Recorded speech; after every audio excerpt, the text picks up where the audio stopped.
Vous êtes-vous déjà demandé si un retour à l'autosuffisance alimentaire était possible dans nos villes occidentales? Au regard de la mondialisation et de la diversification de nos denrées alimentaires et de leur provenance, cela semble très avant-gardiste, voire hasardeux. Et pourtant, c'est l'objectif que s'est fixé la municipalité de la ville d'Albi, située en région Occitanie, qui a lancé en 2014 un projet d'autosuffisance alimentaire à l'horizon 2020. La finalité de ce projet est l'approvisionnement en ressources alimentaires pour l'ensemble des Albigeois dans un rayon de 60 km. À cette heure, 2020, l'objectif n'est pas encore atteint, le processus étant long. Mais la ville d'Albi accomplit un travail remarquable pour rassembler l'ensemble des parties prenantes de la ville autour de ce projet. De plus en plus d'initiatives en faveur d'une alimentation durable voient le jour, que ce soit à l'échelle d'une ville, d'une entreprise ou des citoyens. Ces acteurs partagent une même vision. Notre système alimentaire actuel fondé sur la logique linéaire n'est plus viable. Et les chiffres le démontrent. D'après la fondation Ellen MacArthur, les coûts sanitaires, environnementaux et économiques de notre système alimentaire sont 2 fois supérieurs aux dépenses liées à notre alimentation. Cela s'illustre par une multitude de faits. Dans le monde, chaque seconde, l'équivalent de 6 camions poubelles remplis de nourriture comestible est gaspillé. La quasi-totalité, 98%, des nutriments contenus dans nos sous-produits alimentaires et nos déchets pourraient être récupérés et utilisés à bon escient.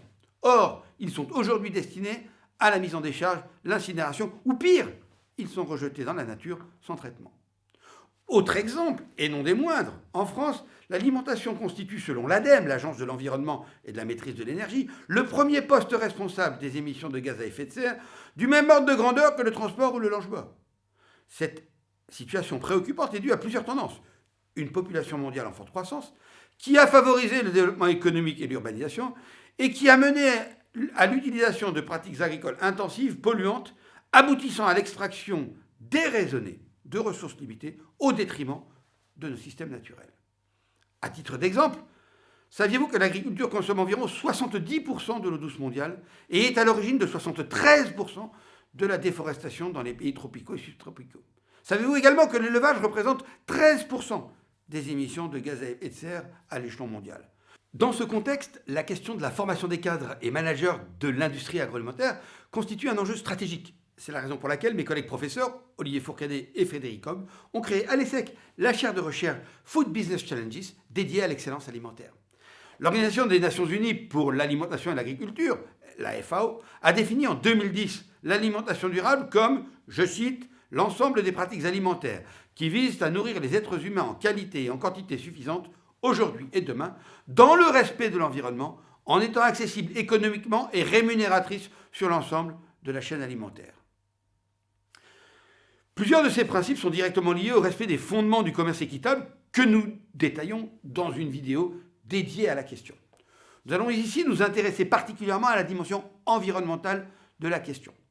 Un point particulièrement important dans cette transition vers une alimentation et une agriculture durable est le rôle pivot joué par les villes, qui regroupent aujourd'hui la moitié de la population mondiale et près de 80% de la population dans les pays développés. D'ici 2050, ce chiffre devrait atteindre 68% de la population mondiale, ce qui fera que les villes consommeront 80% de la nourriture mondiale. Nous comprenons alors en quoi elles constituent un levier fort et essentiel à cette transition. Il s'agira alors de répondre à 3 grands enjeux pour contribuer à une chaîne alimentaire durable. Améliorer plutôt que dégrader l'environnement via des méthodes de production respectueuses. 2. Éliminer le gaspillage alimentaire. Et 3. Faire évoluer les pratiques alimentaires, notamment du côté du consommateur. Mais alors comment y parvenir? Quelle organisation attendre des villes? 3 axes d'intervention se dégagent pour atteindre ces objectifs. Le premier concerne bien évidemment les méthodes de production et d'approvisionnement. Tout d'abord, il s'agit de développer des modèles de production alimentaire régénérateurs, c'est-à-dire capables de reconstruire et d'améliorer les écosystèmes tout en préservant la qualité de l'air et de l'eau. À titre d'exemple, l'agroécologie est une pratique agricole émergente qui consiste à réduire drastiquement l'utilisation d'intrants, notamment les pesticides, les engrais, les antibiotiques ou bien encore l'eau d'irrigation par exemple, et à utiliser au maximum la nature comme facteur de production dans le respect de ses capacités de renouvellement. L'agroécologie se décline en différentes méthodes, comme la permaculture, très souvent mise en œuvre au sein des villes en transition. Elle intègre l'ensemble des bonnes pratiques de l'agriculture biologique et de l'agroécologie, mais fait également notamment appel aux énergies renouvelables et ou à l'éco-construction. Ainsi, à l'échelle d'une ville, toutes les parties prenantes, grands distributeurs, restaurateurs, commerces de détail, écoles, hôpitaux, entreprises, associations et citoyens devraient privilégier des aliments produits via ces techniques régénératives et diversifier leurs sources d'approvisionnement, tout en ciblant une production locale autant que faire se peut. Cela leur permettrait de recréer des liens durables avec les zones périurbaines et rurales qui les entourent. L'exemple d'Albi que nous avons vu en introduction en constitue une très bonne illustration. La ville s'est non seulement lancé le défi de s'approvisionner intégralement dans un rayon de 60 km, mais elle a également mis à disposition de ses habitants des espaces verts communaux transformés en potagers collectifs et gratuits, où chaque habitant est encouragé à cultiver et cueillir des fruits et légumes biologiques librement. Un autre exemple est celui de l'association Val Biocentre, qui regroupe 50 producteurs de fruits et légumes biologiques de la région Centre-Val de Loire. Cette association comprend des fermes familiales, des jardins d'insertion, un ESAT, un lycée horticole, et elle commercialise des paniers bio en circuit court. Le deuxième axe d'intervention pour les villes relève de la prévention du gaspillage alimentaire. Les villes pourraient être de véritables hubs d'innovation sur la question de la valorisation maximale des aliments grâce à des technologies émergentes et innovantes. Pour cela, elles pourraient mettre en place des systèmes de collecte de déchets organiques efficaces qui d'ailleurs stimuleraient les méthodes régénératives mentionnées précédemment. De plus, à l'exemple des modèles d'écologie industrielle où les déchets de l'activité d'une entreprise deviennent des intrants pour l'activité d'une autre entreprise ou pour une autre activité de la même entreprise, les villes peuvent organiser la collecte et la redistribution des excédents de nourriture comestible.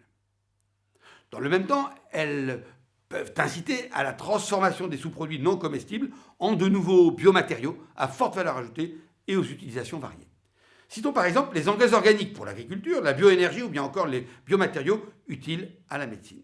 Dans le même ordre d'idées, il faut également mentionner l'action de la start-up Phoenix, créée par Jean Moreau, un ancien ESSEC, qui donne une seconde vie aux invendus de la grande distribution, par exemple par des dons à des associations caritatives. Phoenix a ainsi pu sauver 40 millions de repas en 2019, économisant ainsi 100 000 tonnes de CO2. Dans un tel contexte, les villes ne sont alors plus la destination finale des aliments, mais deviennent de véritables centres de gestion et de transformation autosuffisants ou quasi autosuffisants et circulaires. Enfin, le troisième axe d'intervention repose sur la sensibilisation des citoyens. À ce stade, les industriels constituent un levier important en mettant à disposition des consommateurs des aliments à faible impact environnemental. Ces aliments sont conçus dans une logique d'éco-conception sur l'ensemble de la filière alimentaire. Ainsi, les méthodes de production régénératrices peuvent être valorisées au stade de la conception et du marketing en utilisant par exemple des alternatives végétales aux protéines animales et en sensibilisant les consommateurs à ces méthodes. De nombreux experts s'accordent en effet sur la nécessité de rééquilibrer notre consommation de protéines au bénéfice de protéines d'origine végétale et notamment de légumineuses. Les emballages des produits peuvent également être conçus à partir de matériaux compostables, à l'exemple du fabricant de pâtes Barilla, qui produit des emballages renouvelables et biodégradables à partir du son de blé non comestible issu de la production de ces pâtes. En bref, les entreprises possèdent un large champ des possibles pour minimiser l'impact environnemental de leurs produits et sous-produits alimentaires et pour le faire savoir. Pour plus d'informations sur cette question, nous vous invitons à visionner notre vidéo sur l'éco-conception. Vous l'aurez compris, faire évoluer les pratiques alimentaires nécessite de mettre à disposition des consommateurs une information claire et transparente. Et ces derniers, d'ailleurs, la réclament de plus en plus. Ainsi, les évolutions réglementaires convergent vers cet impératif de transparence vis-à-vis du consommateur, avec notamment la question de l'affichage environnemental proposé pour le moment aux entreprises sur une base volontaire et encadrée. De plus, un foisonnement d'initiatives portées par les entrepreneurs sociaux émerge, tels que le label écotable, qui permet aux consommateurs d'identifier les établissements de restauration ayant un comportement vertueux en faveur d'une alimentation responsable. Pour conclure ce propos, le potentiel des projets à l'échelle territoriale est immense pour unir les forces locales au service d'une meilleure alimentation.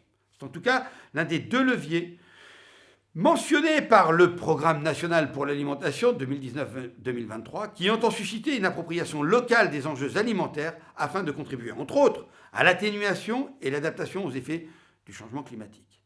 Il est donc temps pour tous les territoires de se mettre en action.